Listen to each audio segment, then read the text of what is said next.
Hello, in this video we're going to talk about the application of linear programming problem, which is real world problem. So here is the example.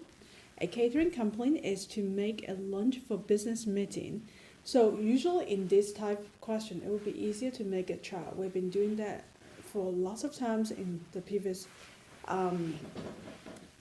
videos. So now let's make a chart together.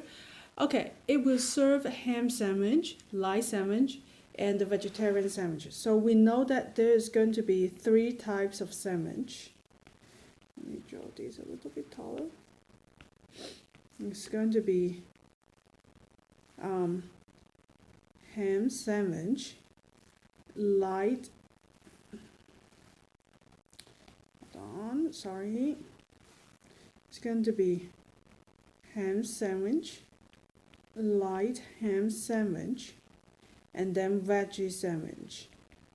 So for ham sandwich, so they have one serving of vegetables. So we know that for veggie, the ham sandwich contains one serving and the 4 slices of ham,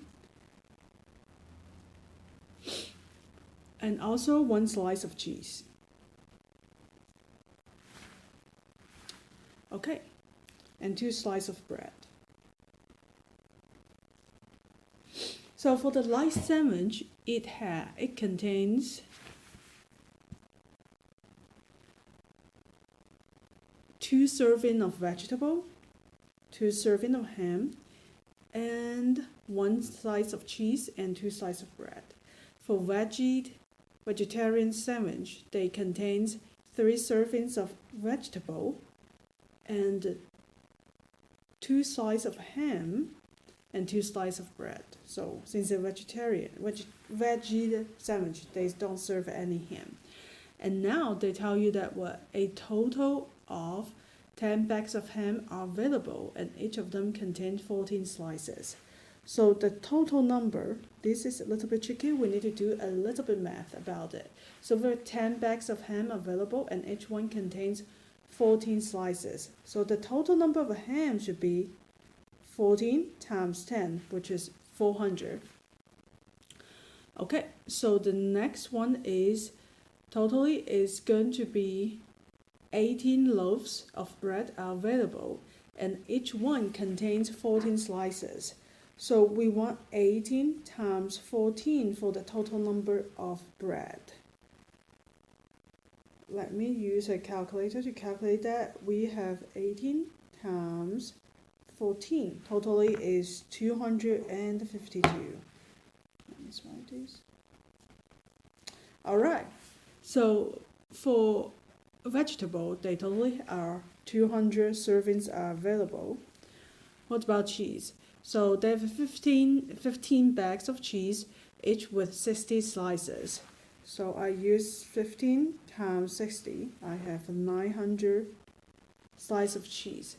So here is our chart. The chart will help us to simplify all the work that we've done. So now, since I already simplified it, let's move up and see how can we make this chart. Okay.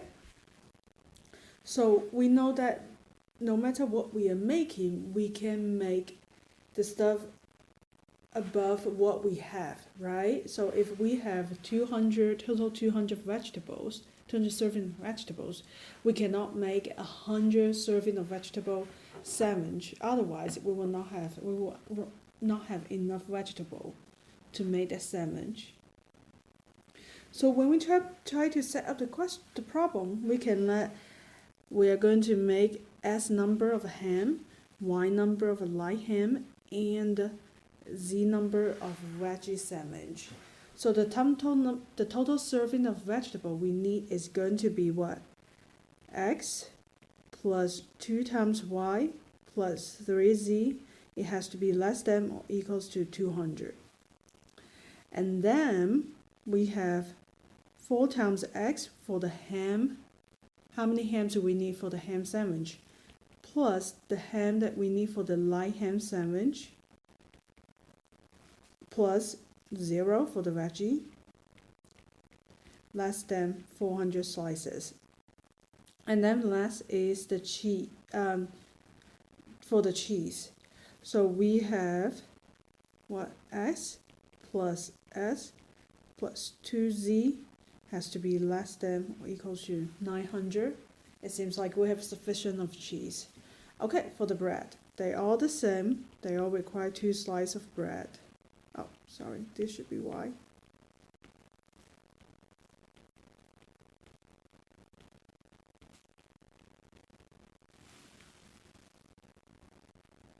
So these is going to be our subject equations, the subject functions.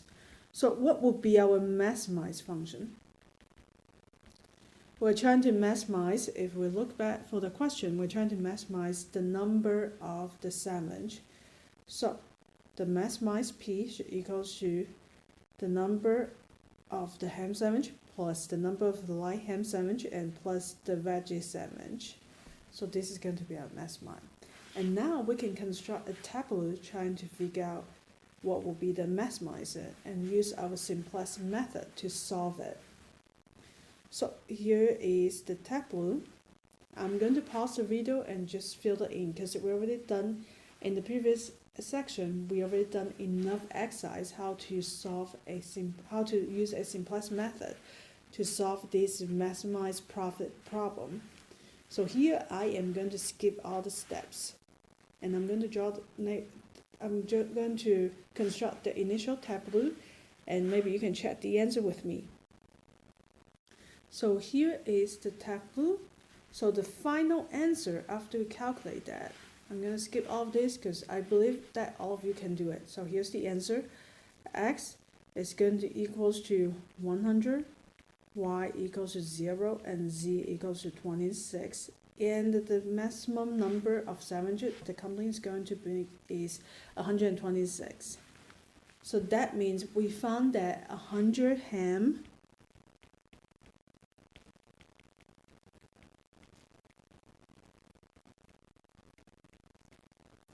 sandwiches, and then 26 vegetarian sandwich, and the 0 light sandwich, 0 light ham sandwich should be made to maximize the total number of sandwich.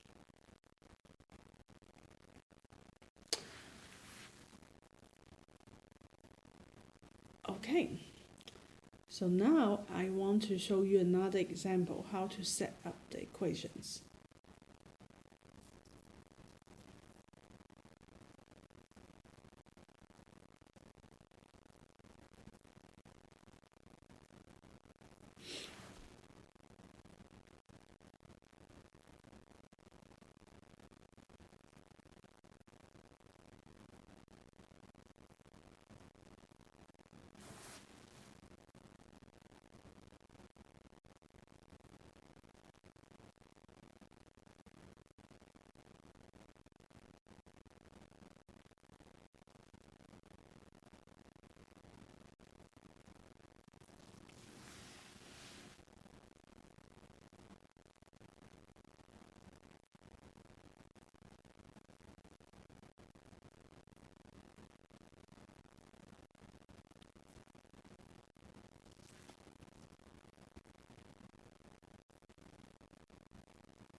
Hey, I'm sorry totally for the blackout because this room, my office room, is the light is sensor, so I haven't been moving for a long time, so that's why it got turned off. Okay, anyway, let's get back to the profit. So we just finished about the profit from the A product. So for B products, our total profit is going to be 30 times each product you make out of B, which is 13 times Y, plus 14 times Z. This is the total profit from the C product. So here is going to be our subject function and the maximize function, which is object function. Okay, so if you use the simplest method to calculate it, so your answer should be, by solving this, you will have x equals to 120, b equals to 13, c equals to 0, and the total profit is going to 13,300. So that means we will maximize our profit at 3,300 by producing 120 item A and 13 item B, and no units or no item for item C.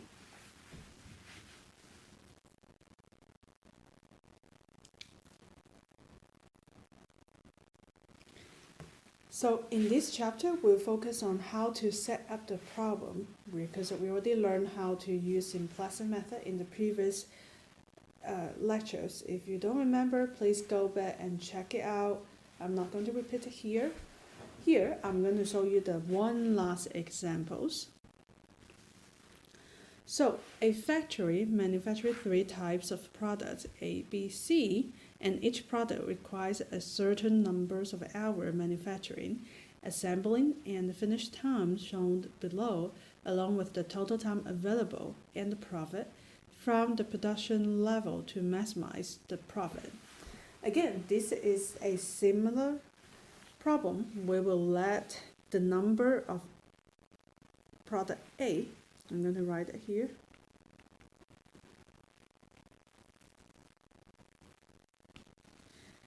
let X be the number of item A, and then Y be the number of item B, and then Z be the number of the item C. Okay, so our total hour for manufacturing is 300. So that should be including you manufacture the item A, manufacturing item B, and manufacturing item C. So the first subject function should be, constraint function should be 4x plus 5y plus 2z less than or equals to 300. Please pause the video and try these two by yourself. Okay, so the second one should be 7x plus 4y plus 1z should be less than or equals to 250. Next one is 4x, plus 5y plus z less than or equals to 200. These should be your subject or constraint function. So what will be the maximize function or your object function? Well, we're trying to maximize the profit. So the profit should equals to the profit that you make out of all of the item A, which is 175x, plus the profit from item B, which is 113 times y, plus the profit that you made from item C, which is 14 times z. So here is the setup for our maximize equation. So for this one, if you want to solve it by yourself, you will end up have an optimized solution with a decimal.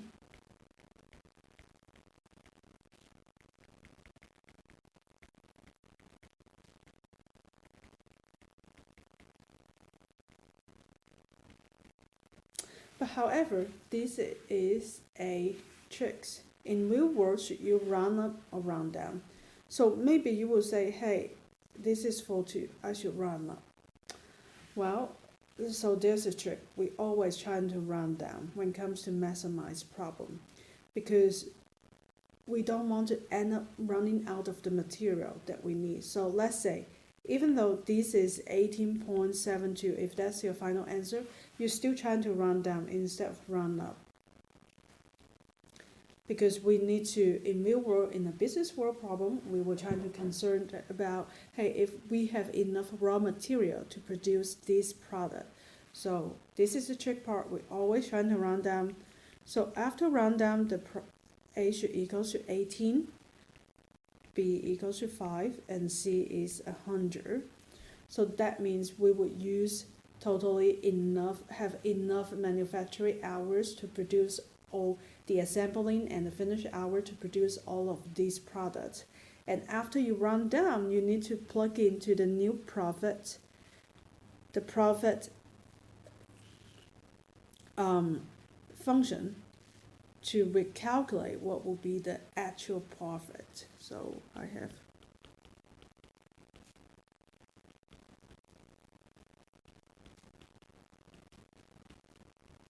so the actual profit should be 7,840. So I'm going to say this again, why we're doing this.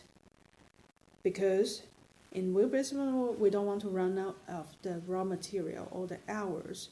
So we always want to keep this in a feasible region. Remember what is feasible region, which is bounded by this subject function. So we always try to get the small number instead of large number. So for this problem, we should have a product we want to make 18 of A product, and then 5 of B product, 5 numbers of B product, and 100 C products.